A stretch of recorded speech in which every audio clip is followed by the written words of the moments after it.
Hello po Aquarius, welcome po sa inyong reading. So this is for April 8 to April the 14th reading.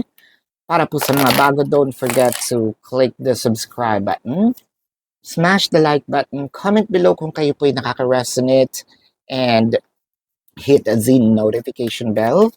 Kung gusto niyo pong sumali sa ating live sessions, doon po yan sa ating kabilang channel, that is Babaylan TV. No, yan po ang ating unang channel, catered for our international audience. So pwede po kayong sumali doon, no?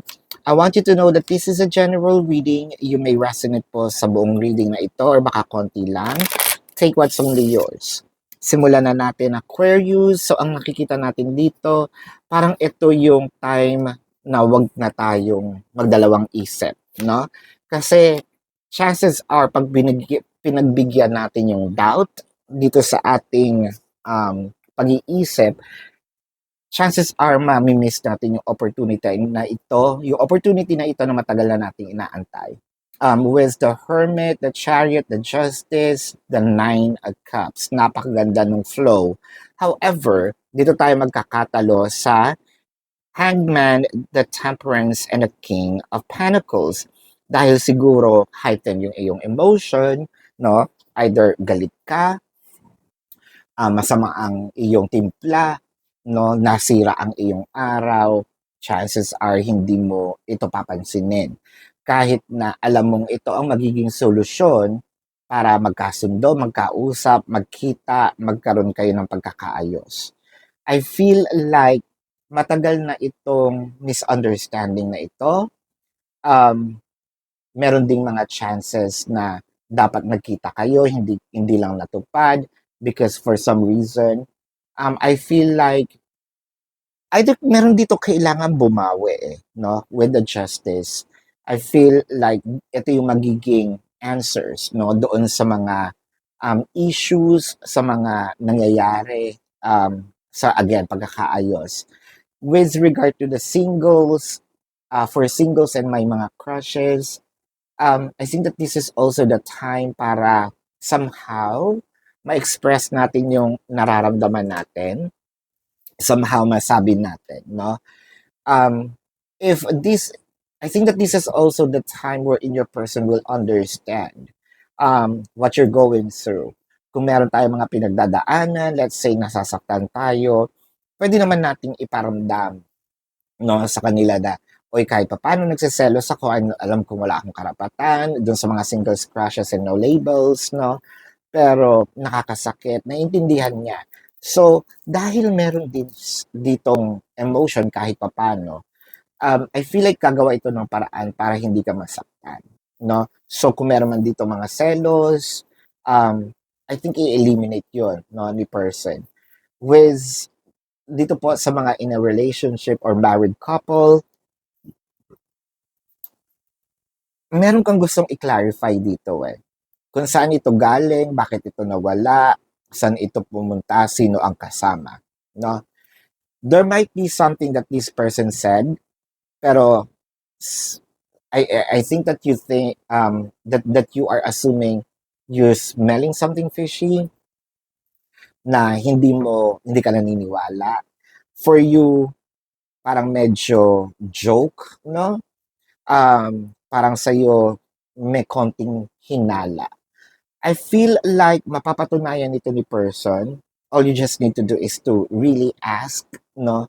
In a serious way. Wala naman sigawan ako makikita. And I feel like may mga ebidensyang ipapakita din naman ito si person para patunayan na hindi totoo yung hinala mo, no?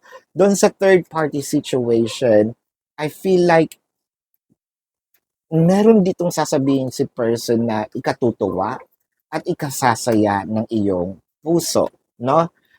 The Tower, the Eight of Wands, the Magician, the Emperor, the Three of Wands. Siguro si person is more of nonchalant, no? Si person ay hindi pala express ng kanyang nararamdaman, no? The Tower is clarified by the Page of Pentacles and the Six of Cups. Para doon po sa mga nagkaroon ng sigalot, away, misunderstanding, I feel like itong either ikaw o yung person mo or both of you naging madabot sa pag-explain kung ano yung nangyayari. Eight of Wands in here, I feel like ito lang ang kailangan, communication, which I feel na nagkaroon lang ng hindrance because of the Emperor. I feel like there's some influence in here. The Four of Cups and the Three of Pentacles. Whoever this influence is, it could be a mother figure, it could be a father figure, it doesn't matter. Someone with authority na kanilang pinakinggan na pwede natin sabihin nakasira ng diskarte ni person or nakasira ng diskarte, nakasira sa flow no, ng inyong um, relationship. I feel like magkakaroon ng kaliwanagan dito si person na dapat hindi niya pinapakinggan or kung papakinggan man niya, dapat kinoconsider niya kung ano yung nararamdaman mo. I think na meron ding buyo dito, but I feel like magkakaroon din kasi dito ng uh, katulad ng sinasabi ko, no, meron siyang ilalabas na mga evidence si person na this is not just my doing, I may be influenced by this, no? So parang magkakaroon kayo ng buhos kaliwanagan kung sino ba yung either naninira or challenged, no? Or blockage dito sa relationship na ito. And I feel like maayos ninyo kung ano man yung sinasabi nating blockage, matitibag ninyo kung ano man itong wall na ito. Doon sa mga singles, crushes, I feel like, sabihin natin kahit papano, may naligaw, no?